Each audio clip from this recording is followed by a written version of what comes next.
Au cours du XVIIe siècle, plusieurs événements vont conduire à renforcer la monarchie. Louis XIII est obligé de réaffirmer son autorité et Louis XIV va instaurer une monarchie absolue de droit divin. D'abord, Louis XIII est très jeune quand son père Henri IV est assassiné. Du coup, c'est sa mère, Marie de Médicis, qui assure la régence et elle laisse ses favoris gouverner, Concino Concini et Leonora Dori. Le jeune dauphin est tout simplement écarté du conseil. En 1617, Louis XIII a alors 15 ans. Il est obligé de faire un coup de force pour récupérer le pouvoir. Il fait exécuter Concini et Leonora et il envoie sa mère en exil. Marie de Médicis ne reviendra en France que 2 ans plus tard. Louis XIII est très catholique et très pieux, et surtout il voit la puissance des protestants comme une menace. Il se rend à Pau, qui est la région natale de son père Henri IV, pour y rétablir le catholicisme comme religion officielle. Ensuite, il assiège La Rochelle, qui est une place forte protestante. Le siège est très long, il dure 8 ans, de 1620 à 1628. Les fortifications sont détruites et les protestants sont massacrés. En 1624 arrive Richelieu. Au départ, c'est Marie de Médicis qui le fait entrer au conseil, mais elle va finir par vouloir le faire renvoyer. C'est trop tard, Richelieu a gagné la confiance du roi. Lors d'un épisode célèbre qui a été retenu sous le nom de la Journée des dupes, Louis XIII confirme sa confiance en Richelieu et se brouille définitivement avec sa mère qui part en exil à Moulins. Il ne la reverra jamais. À partir de ce moment, Louis XIII et Richelieu gouvernent ensemble de façon assez cohérente. Le cardinal propose des solutions et Louis XIII choisit celle qui lui convient le mieux. Ensemble, ils restaurent et consolident le pouvoir monarchique, notamment en déjouant tous les complots. Par exemple, le jeune frère de Louis XIII, Gaston de France, n'arrête pas de conspirer contre le roi, mais ses complices sont démasqués et exécutés un par un. Chalais, Montmorency, 5 Mars, etc. Au début du XVIIe siècle, il n'y a pas de droit d'auteur, ce n'est pas simple pour un écrivain de vivre et de survivre. Mais par contre, il y a des riches mécènes qui ont tout intérêt à prendre un protégé, pour vanter leur nom, pour attaquer leurs ennemis et tout simplement pour le prestige.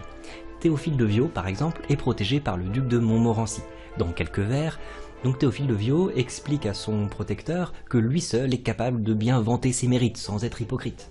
Laisse-là, ces esprits menteurs, sauve ton nom de leurs ouvrages. Les compliments sont des outrages dans la bouche des flatteurs. Moi, qui n'ai jamais eu le blâme de farder mes vers ni mon âme, je trouverai 1000 témoins, que tous les censeurs me reçoivent, et que les plus entiers me doivent la gloire de mentir le moins. Heureusement que Théophile de Viau est protégé par le duc de Montmorency, ça lui permet d'éviter le bûcher car il fut condamné à être brûlé vif, à cause de vers libertins, et c'est son protecteur qui lui permit de s'échapper. Et en effet, les enjeux sont importants. Les poètes et les historiographes se disputent pour savoir qui sera le plus utile au pouvoir. Par exemple, Desmarets de Saint-Sorlin, protégé par Richelieu, dédicace au cardinal des vers où il explique que la renommée, la gloire et la postérité d'un grand homme doit plus aux poètes qu'aux historiens. Ne crois pas que tes faits de miracles remplis puissent tous avoir place en l'histoire des lys. L'histoire aura pour toi des bornes trop serrées, et pour 1000 actions de nos temps admirés, dans son cours seulement, elle dira de toi, il fut sage, vaillant et fidèle à son roi. Il te faut une muse ardente, industrieuse, dont la docte fureur des ans victorieuses sache divinement épandre dans ses vers le nombre merveilleux de tes actes divers. En effet, il est toujours intéressant pour un roi de pouvoir compter sur un poète pour chanter ses exploits. En 1624, Malherbe écrit un poème à Louis XIII pour lui montrer la chance qu'il a d'avoir un poète tel que lui. Le moins qu'on puisse dire, c'est que Malherbe n'est pas un poète très modeste. Qu'avec une valeur à nulle autre seconde, et qui seule est fatale à votre guérison, votre courage mûr en sa verte saison, vous êtes acquis la paix sur la terre et sur l'onde. Que l'hydre de la France en révolte féconde, par vous soit du tout morte ou n'ait plus de poison. Certes, c'est un bonheur dont la juste raison promet à votre front la couronne du monde. Mais quand de si beaux faits vous m'ayez pour témoin, connaissez-le, mon roi, c'est le comble du soin que de vous obliger ont eu les destinées. Tous vous savent louer, mais non également. Les ouvrages communs vivent quelques années. Ce que Malherbe écrit dure éternellement. Avant le XVIIe siècle, le théâtre est un genre très populaire, mais cela reste un divertissement assez grossier, avec des farces et des grosses plaisanteries vulgaires. Rien à voir avec le théâtre sophistiqué de la fin du siècle. Le développement du théâtre va commencer avec Louis XIII, qui permet à la troupe de l'Hôtel de Bourgogne de prendre le nom de troupe royale. Progressivement, ces comédiens se mettent à jouer davantage de genres sérieux, comme la tragédie. En 1635, Richelieu fonde l'Académie française. C'est un instrument de pouvoir important, car le français est utilisé dans les documents administratifs depuis l'ordonnance de Villers-Cotterêts en 1539. Une même langue utilisée sur tout un territoire, c'est un formidable outil d'unification. L'Académie française va en plus promouvoir des hommes de lettres de haut rang qui vont rédiger le premier dictionnaire de l'Académie en 1694, bien après la mort de Richelieu et Louis XIII. Richelieu meurt en décembre 1642. Il est remplacé par l'un de ses collaborateurs les plus proches, Mazarin, et Louis XIII meurt d'une maladie des intestins quelques mois plus tard, en mai 1643. Son jeune fils est couronné alors qu'il a presque 5 ans, c'est Louis XIV. Comme Louis XIV est trop jeune pour régner, c'est sa mère, Anne d'Autriche, qui assure la régence avec Mazarin. Mais le cardinal devient très impopulaire, car à ce moment-là, la France est en guerre contre l'Espagne, gouvernée par la maison des Habsbourg à l'époque. C'est ce qu'on appelle la guerre de 30 ans. C'est une guerre très coûteuse, qui ne se termine qu'en 1648 avec le traité de Westphalie. Ces dépenses obligent Mazarin à lever de nouvelles taxes, notamment la taxe des aisés qui mécontente les nobles. C'est comme ça que commence la Fronde. Les nobles contestent l'autorité de Mazarin et de la reine. Ils veulent se venger de la domination qu'ils ont subie sous Richelieu et ils refusent de payer les nouvelles taxes pour financer la guerre de 30 ans. À une première fronde succède une deuxième qu'on appelle la Fronde des Princes parce qu'elle est menée par le prince de Condé et son frère, le prince de Conti, qui prennent la tête de la Fronde. C'est une véritable guerre civile, tandis que le prince de Condé contrôle Bordeaux, Gondi, donc qui devient le cardinal de Ray en 1652, parvient à prendre Paris avec Gaston de France, vous savez, le frère de Louis XIII qui n'arrête pas de comploter. Louis XIV est obligé de se retirer à Poitiers avec Mazarin. 1652, Louis XIV est devenu majeur. On devient majeur à 14 ans quand on est roi. Il parvient à reprendre Paris. Il s'installe au Louvre, oblige les princes à rendre les armes, Gondi est jeté en prison, Gaston de France doit se retirer au château de Blois. Cet épisode marque durablement le jeune Louis XIV. Il va se méfier des Parisiens et il cherche à tout prix à contrôler les nobles. Cet échec de la Fronde expliquera Versailles et le contrôle de l'aristocratie. En 1659, après une nouvelle guerre contre l'Espagne, pour signer la paix, Louis XIV se marie avec la fille du roi d'Espagne, nommée Marie-Thérèse d'Autriche. C'est aussi l'année de la mort de Mazarin. Louis XIV décide alors de gouverner seul. Le cardinal de Mazarin est mort. Messieurs les ministres, c'est à moi que vous vous adresserez désormais. Je veux, à l'avenir, gouverner moi-même mon royaume. Je ne veux point de premier ministre. S'il arrive que j'ai besoin de vos conseils, je vous en demanderai. Certains disent même que Louis XIV aurait dans la foulée annoncé aux parlementaires « l'État c'est moi » et il adopte cette devise « nec pluribus impar », ce qui signifie à peu près « supérieur à tous ». Le roi est au-dessus de ses sujets, quels qu'ils soient. Dans la même logique, il choisit pour emblème le soleil, c'est lui qui va imposer le rythme de vie de ses sujets. On peut aussi trouver une belle définition de l'absolutisme dans les mémoires de Louis XIV. Toute puissance et toute autorité résident dans la main du roi, et il ne peut y en avoir d'autres dans le royaume. Dieu a donné des rois aux hommes, il a voulu qu'on les respectât. La volonté de Dieu est que quiconque est né sujet obéisse. Même si un prince est mauvais, la révolte de ses sujets est toujours un crime. On cite également bien souvent la maxime « un roi, une foi, une loi », parce qu'elle montre bien que la volonté d'unifier le royaume derrière la personne du roi passe aussi par l'imposition du catholicisme comme seule religion en France. En 1685, Louis XIV annule l'édit de Nantes qu'Henri IV avait mis en place. Aussitôt, les juifs et les protestants de France sont obligés de se convertir. En réalité, la plupart vont devoir s'exiler, sinon ils seront persécutés. La politique militaire de Louis XIV va dans le même sens. Il s'agit d'imposer le rayonnement de la France et de se faire un nom dans l'histoire. Entre 1661 et 1715, Louis XIV fait des guerres pour repousser les frontières au nord et à l'est afin de protéger les villes de Paris et de Versailles. Dès 1678, il fait appel à l'ingénieur militaire Vauban pour construire des fortifications qui vont servir à protéger les frontières et les côtes. Les fortifications à la Vauban entourent la ville qui se trouve au centre. Elles ont généralement une forme d'étoile afin de faire ricocher les tirs ennemis et de pouvoir leur tirer dessus quelle que soit sa position. Grâce à de nombreuses victoires, Louis XIV fait de la France un pays important militairement, politiquement et économiquement. Mais bientôt, la situation bascule et dès 1685, à cause de nombreuses défaites, la France est ruinée. En 1663, Louis XIV crée une académie des inscriptions et des belles-lettres. Il l'appelle aussi la Petite Académie, et elle existe toujours. Son rôle à l'époque, c'est de transmettre les exploits du roi à travers les inscriptions officielles sur les monuments et sur les médailles. On peut penser aux inscriptions en latin sur les portes Saint-Martin et Saint-Denis, qui sont de véritables arcs de triomphe érigés en l'honneur de Louis XIV. D'ailleurs, faut-il vraiment écrire en latin ou en français ? C'est cette question qui va provoquer la querelle des anciens et des modernes. On voit bien alors que le français fera une meilleure propagande. Les modernes vont dans le sens du renforcement du pouvoir royal, tandis que les anciens, avec leur admiration de l'Antiquité, vont défendre, peut-être sans s'en rendre compte, une marge de liberté des écrivains vis-à-vis du pouvoir présent. Jean Chapelain, c'est l'un des premiers académiciens. Il est très respecté. J'en parle notamment dans mon cours sur le Cid de Corneille, car c'est lui qui rédige la critique de l'Académie qui met fin à la querelle du Cid. Eh bien, c'est vers ce fameux Jean Chapelain que Colbert, le surintendant des finances, va se tourner pour dresser une liste des meilleurs écrivains du royaume, et surtout les plus dociles et les moins subversifs, pour servir la cause du roi. Une fois que la liste est dressée, Louis XIV va commencer à donner des gratifications à certains écrivains. Il est important de bien comprendre comment fonctionne ce système de gratification. Donc d'abord, le budget qui est alloué à ces gratifications est une somme 3 fois supérieure à celle qui était dépensée pour les écrivains sous Richelieu. Ensuite, c'est la première fois que ces sommes sont inscrites au budget, c'est donc une dépense officielle pour la propagande royale. Ensuite, il faut bien comprendre que ce ne sont pas des pensions. Les écrivains ne peuvent pas critiquer le pouvoir s'ils veulent continuer à recevoir cet argent. Et enfin, ce sont des sommes qui ne permettent pas vraiment aux écrivains de vivre. Ils seront à la fois dépendants du roi et obligés de chercher d'autres moyens de subsistance.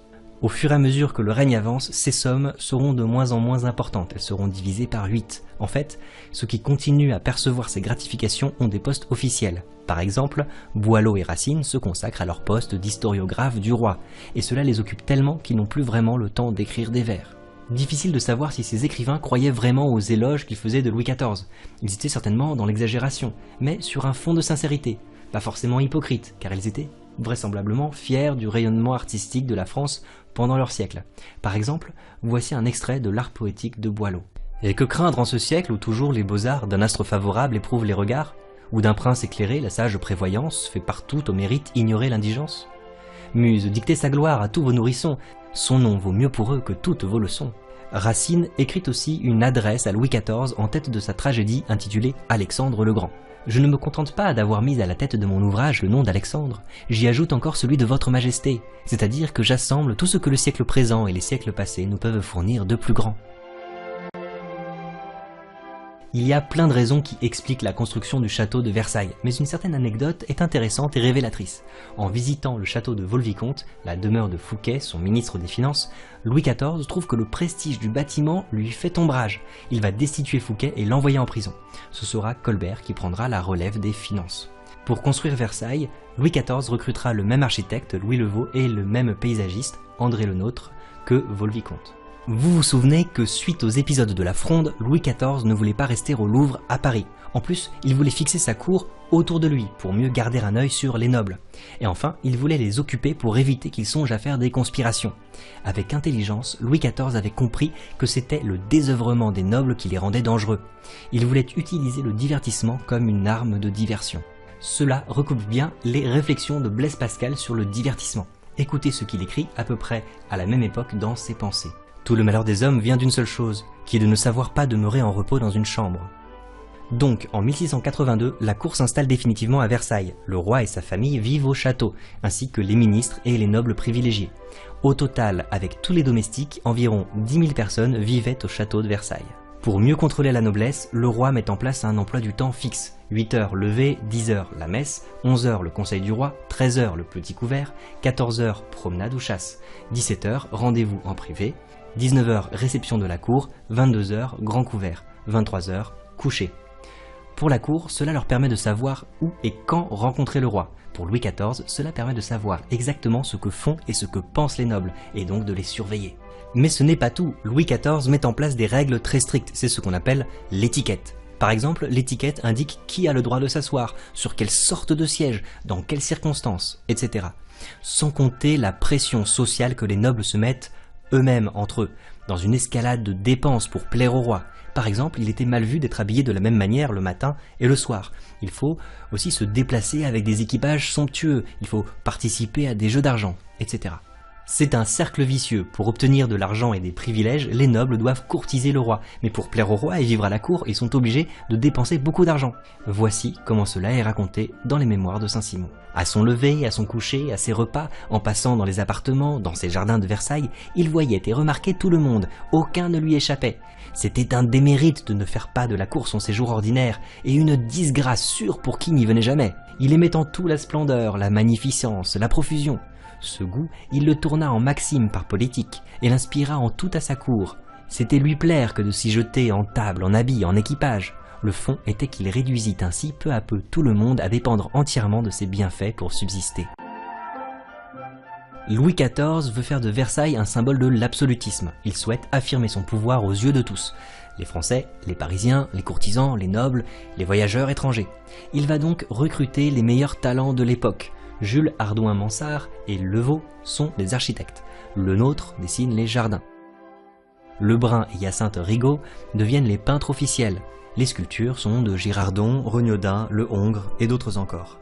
Louis XIV se fait représenter partout, en Mars, le dieu de la guerre, en Apollon, dieu du soleil, de la beauté et des arts. Il organise les jardins et commande aux 4 saisons. Dans ses œuvres, on reconnaît les valeurs du classicisme, un ordre naturel, une inspiration qui provient de la mythologie antique. D'ailleurs, cette influence de l'antique n'est pas réservée à la sensibilité classique. Elle inspire aussi des œuvres baroques, par exemple la fontaine de l'Encelade qui représente les titans ensevelis sous des pierres car ils ont désobéi à Jupiter. Cette fontaine est une mise en garde des nobles. S'ils se rebellent contre le roi, Louis XIV fera tout pour les écraser. Cette influence baroque est bien présente à travers ses formes chaotiques. L'esthétique baroque joue avec les illusions, les trompe-l'œil, l'idée que le monde n'est pas tout à fait tel qu'on le perçoit. Les jeux de miroirs sont typiques de l'esthétique baroque. La Galerie des Glaces, avec ses 357 miroirs, est comme un monde dans le monde, suivant la révolution du soleil dont l'éclairage change tout au long de la journée et de l'année. Je ne peux pas terminer cette vidéo sans parler de l'extrême pauvreté du peuple pendant le règne de Louis XIV. Sous l'Ancien Régime, à part quelques impôts exceptionnels, la noblesse et le clergé n'en payent aucun. Mais le tiers-état doit payer toute une série de taxes. La gabelle, impôt sur le sel, la capitation et la taille, ce sont des impôts locaux. Les aides, taxes sur les boissons, le bois et sur le poisson. La dîme, un impôt qui revient uniquement au clergé, où les paysans doivent donner 10% de leur récolte. Dans les campagnes, les paysans subissent également un état de guerre permanent. Écoutez cet extrait d'une lettre de Fénelon. On a causé depuis plus de 20 ans des guerres sanglantes. Tout ce sang répandu, tant de provinces saccagées, tant de villes et de villages mis en cendres. Vos peuples meurent de faim. Beaucoup de paysans deviennent mendiants, mais Louis XIV fait interdire la mendicité. Les personnes arrêtées sont condamnées aux travaux forcés jusqu'à la mort. Les quelques révoltes de paysans sont vite stoppées par l'intervention des armées de Louis XIV qui commettent des massacres. En plus, les hivers sont particulièrement rudes car le climat connaît à ce moment-là ce qu'on appellera plus tard un petit âge glaciaire. Les récoltes sont mauvaises, le prix du blé triple, la famine s'installe, des milliers de personnes meurent de faim et de froid. Par exemple, durant l'hiver 1693-1694, la population passe de 22 à 20 millions d'habitants en France. Les témoignages de l'époque sont effroyables. La plus grande partie des habitants de la province n'ont vécu pendant l'hiver que de glands et de racines. Présentement, on les voit manger l'herbe des prés et l'écorce des arbres. La gelée a achevé de perdre le peu de châtaignes et de blé noir qui restait et a rendu les vignes pourries. De mémoire d'homme, il n'a jamais fait aussi froid. On n'a pas souvenance d'un hiver pareil. Depuis 15 jours, on entend parler tous les matins de gens qu'on a trouvés morts de froid. On trouve dans les champs des perdrix gelés,